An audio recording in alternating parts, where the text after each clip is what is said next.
Cable Bahamas has always been considered the innovator. People can have confidence in Cable Bahamas as a mobile operator because of our past history. We've proven to the Bahamian community that we are in fact able to manage additional services as a telecommunications company. Customers expect the best from Cable Bahamas. The technology that we bring is revolutionary technology because we know that the Bahamian public, they deserve it, and Cable Bahamas is here to bring it to them.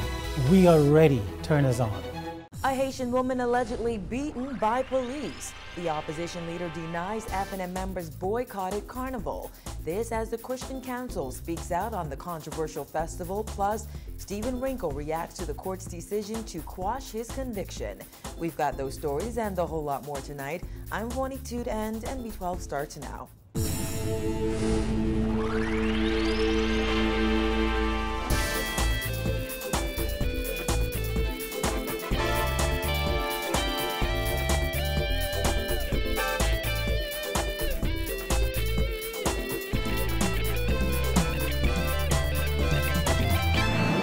Tonight, a Haitian woman who has had repeated run-ins with law enforcement is back in police custody tonight. This time, police say she was arrested for obstruction and assaulting a police officer. But her family claims she was assaulted while being arrested. Jasmine Brown has the details in this report.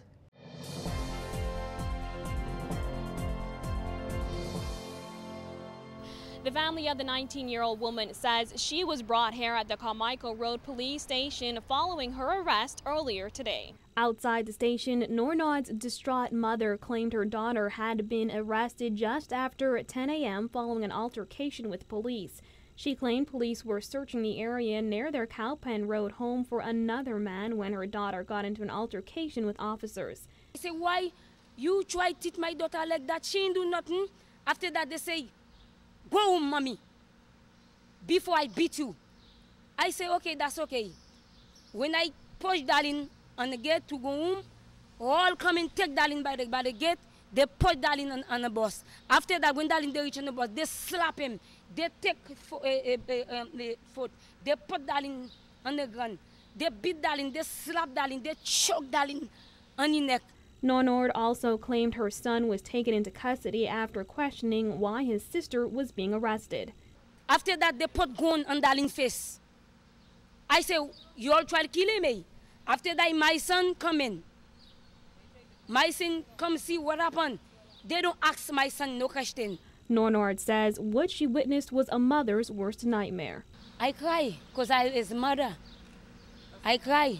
Assistant Commissioner of Police Stephen Dean confirmed the 19-year-old was arrested, saying police went to do work in the area and the siblings interfered. He added that the pair was taken into custody for obstruction, assaulting a police officer, and resisting arrest. Our news team also understands that one of the arresting officers was injured during the incident and needed medical attention. This is not the first time the 19-year-old woman has had a run-in with the law. On New Year's Eve, Nornod was charged with assaulting an immigration officer and obstruction. She pleaded not guilty to the charges and was granted $3,500 bail. But her mother insists despite getting into trouble in the past, her daughter is no troublemaker. Reporting for NB12, I'm Jasmine Brown. Amid reports of an alleged FNM boycott of Bahamas Junkanoo Carnival, party leader Dr. Hubert Minnis is defending his decision not to attend any of the events held over a 3-day period. He spoke with our Dana Smith today after refusing to comment on Carnival for more than a week. Let the Bahamas hear. My son graduated from Emory. I was a proud father that day to sit down and hear his name being called with a Bachelor's of Science degree and to see him wearing the ribbon of honors belonging to an honest society. There is no Bahamian in the Bahamas who would have given up the opportunity to attending a graduation of their son or daughter, knowing that it happens once in a lifetime. Nobody would give me wrong for that. But photographs emailed to the media by the FNM show Minnis was in town during Carnival. On May 9th, he attended a wreath-laying ceremony at the gravesite of Sir Cecil Wallace Whitfield. But when asked about this, Minnis explained he was only in town for a short while. He said he flew in for a special event and flew back out. Minnis said, quote, "Boycott, oh please." Now, Long Island MP Loretta Butler Turner had indicated to the Nassau Guardian she did not attend Carnival because of the position her party took on the event. She said she followed the party line and she's waiting to see the financial results. Asked about this, Minnis would only say his former deputy leader explained herself very well. She gave her reason.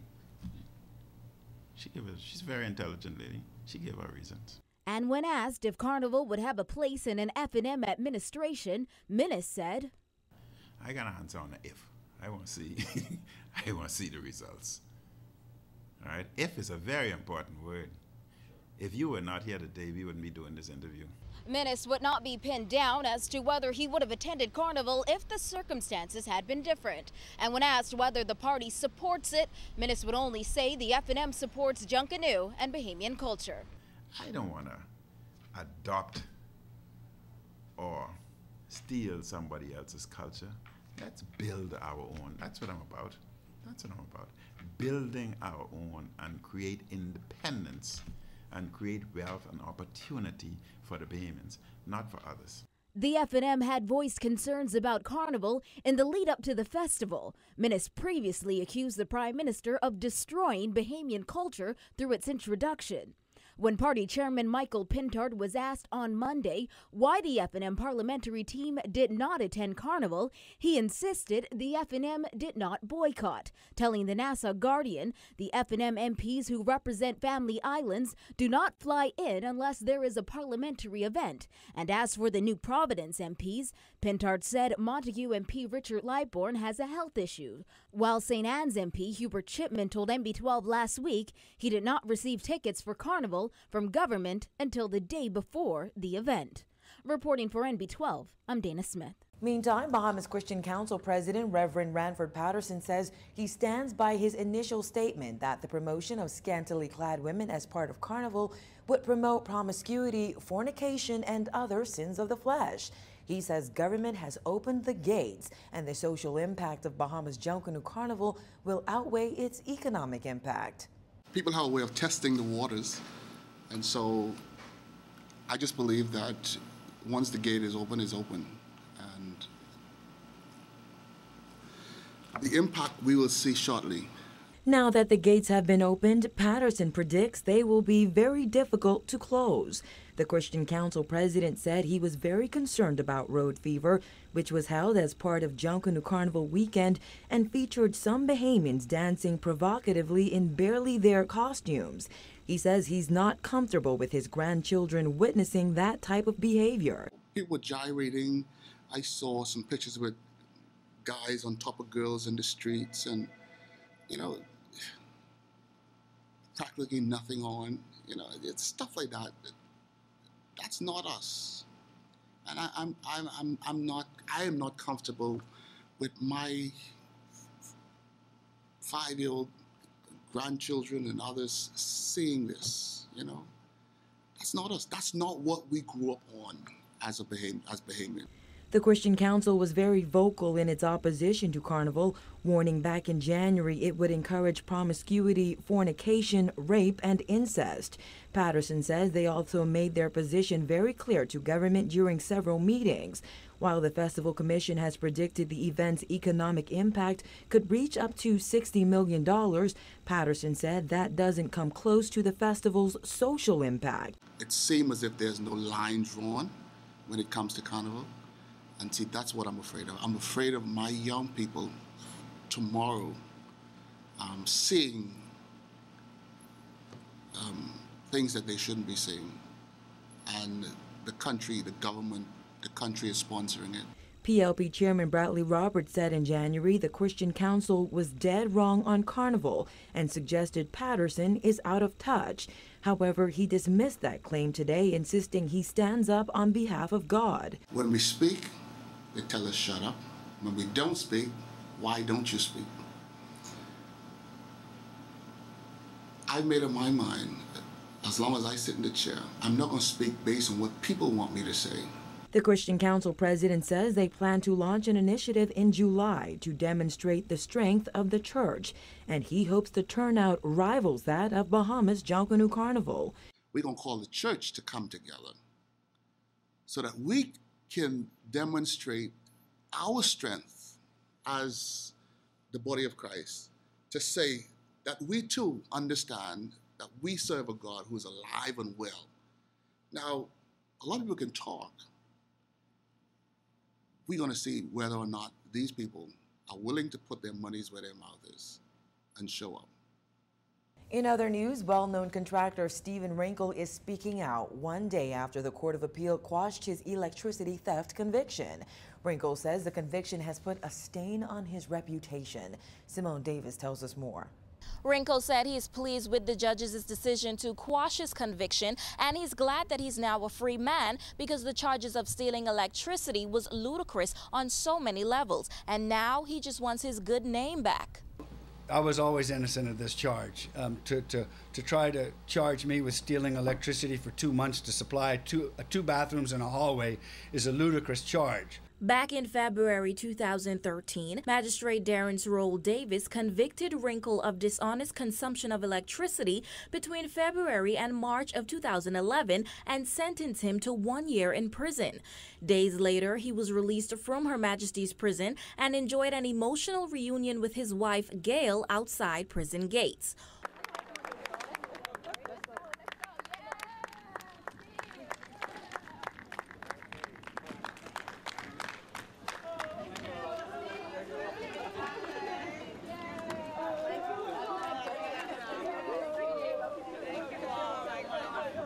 On Monday, the Court of Appeal quashed the conviction of the well-known contractor, who claims that the entire issue was simply a billing error on behalf of BEC and he should have never been involved. This matter, in fact, goes back to 1984, when BEC initially installed meters into that building for the use of the government corporations that were the tenants.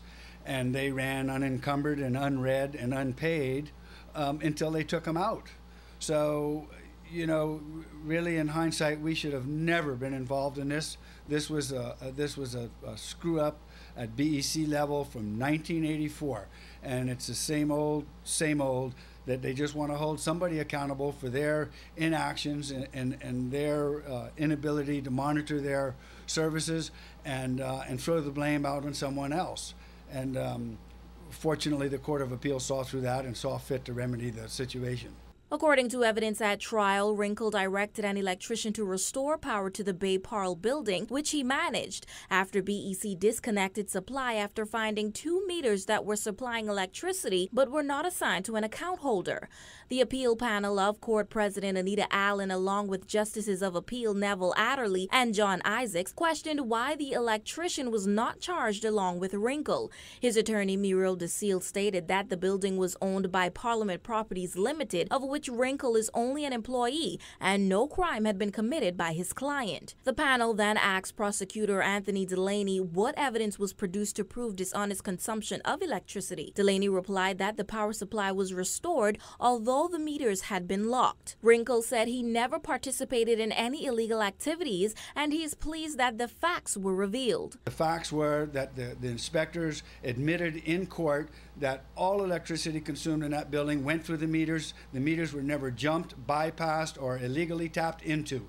Everything that was done on the owner's side of that meter and is perfectly legal. He also said the situation has caused 4 years of social and financial hardship and long-term career issues for his family. He said after being jailed for 5 days, his home was robbed. His goal is to get his life back on track. Mid-level administrative person can come into your life and make accusations and cause 4 years of very, very harsh situations for us and perhaps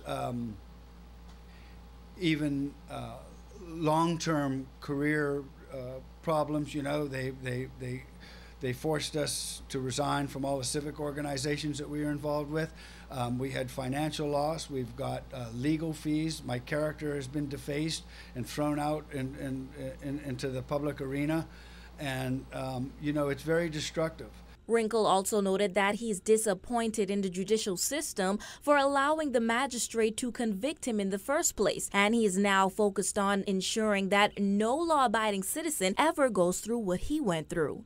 Reporting for NB12, I'm Simone Davis. Still to come, the FNM leader suggests the Prime Minister shouldn't sleep for days until Baha Mar reaches a resolution. The details are after this break.